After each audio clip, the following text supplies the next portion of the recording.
হযরতে খাব্বাব এমন জলিল কদর সাহাবী আর দূর থেকে আসতেছেন আর বলতেছেন, ইয়া রাসূলুল্লাহ, আপনি কি আমাদের জন্য দোয়া করবেন না? আমরা তো মার খাইতে খাইতে শেষ হয়ে গেলাম।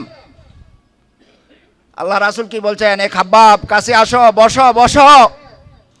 বসালেন আর কি বললেন যে বসো, তোমার আগে যারা এই দ্বীনের কাজ করেছিল তাদেরকে নাভি পর্যন্ত গর্ত করে দাফন করা হতো আর তাদেরকে করাত দিয়ে দ্বিখণ্ড করা হতো।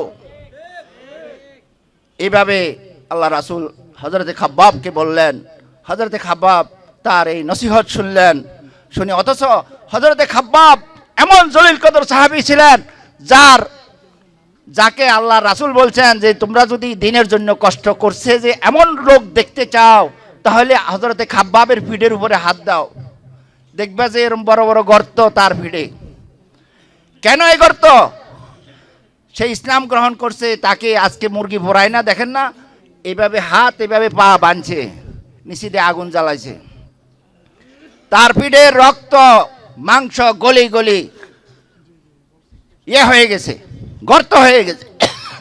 সম্মানিত ভাইরা, যেহেতু সামান্য সময় আমি যে আয়াতটা পড়ে শুরু করছিলাম ওই কথাটাও আর বলতে পারি নাই যে যেই সমাজকে আমরা শুদ্ধ করতে হলে আমালাকুম তোমাদের কি হলো, তোমরা কেন আল্লাহর রাস্তায় সংগ্রাম সাধনা করো না?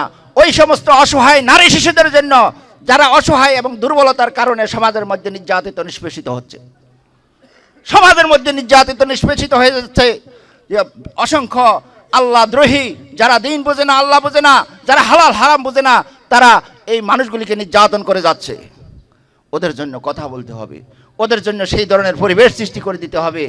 ওদের জন্য ইসলামী সরকার যখন আল্লাহ রাসূল দুনিয়াতে আসছেন তখন ওই সমাজ আইয়ামে জাহেলিয়াত ছিল না, ওই সমাজকে সংশোধন করে যখন সুন্দর সমাজ আসছিলেন, দরজা খুলে মানুষ ঘুমাইতে পারছেন, মহিলারা রাতের অন্ধকারে বের হইতে পারছেন, মানুষ দোকান খুলে রাখে নামাজে যেতে পারছেন, ওই সমাজ কি আল্লাহ রাসূল তাবিজ দিয়ে আনছিলেন?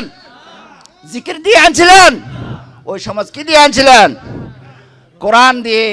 ওই কোরআন এখন আছে, ওই হাদিস আমাদের কাছে আছে। আমরা যদি ওই কোরআন এবং হাদিসকে অনুসরণ করি আমরা ওই সমাজকে আল্লাহ আমাদেরকে ফিরিয়ে দিবেন। এই জন্য আমাদেরকে কষ্ট করতে হবে, আমাদেরকে চেষ্টা করতে হবে, আমাদেরকে জান এবং মাল খরচ করে এই আল্লাহর জমিনে আল্লাহর দ্বীনকে প্রতিষ্ঠা করার জন্য আমরা এগিয়ে আসতে হবে।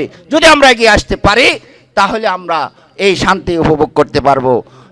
এই জন্য আল্লাহ বলছেন, তোমরা যদি এই কাজটা করো, ওয়ালা তাহিনু ওয়ালা তাহজানু আনতুমুল আলাউনা ইন কুনতুম মুমিনিন, তোমাদের জন্য কোনো ভয় নাই, ভয়ের কারণ নাই যদি তোমরা মুমিন হও। আর যদি তোমরা মুমিন না হয়ে যে আসি এইভাবে চলতে থাকো তাহলে জরিবাত আলাইহিমুজ জিল্লাতু ওয়াল মাসকানাতু ওয়া বাউ বিগাদাবিন মিনাল্লাহ, তোমাদের জন্য লাঞ্ছনা গঞ্জনা অধঃপতন চাপিয়ে দেওয়া হয়েছে। আর দুনিয়াতেও তোমরা কি করবে? ওয়া ইউরাদ্দুনা ইলা আশাদ্দিল আযাব, তোমাদের মৃত্যুর পরে তোমাদেরকে কঠিন আযাবের সম্মুখীন করা হবে। সম্মানিত ভাইয়েরা, টুকুনের উপর টুকুন আসে, সামান্য সময় আমি আর কিছু বলতে পারলাম না। আল্লাহ সুবহানাহু ওয়া তাআলা তৌফিক দেন ইনশাআল্লাহ। আল্লাহ যেন আমাদেরকে বুঝার এবং এই পথে চলার তৌফিক দান করেন। ওয়া আখির দাওয়ানা আলহামদুলিল্লাহি রাব্বিল আলামিন।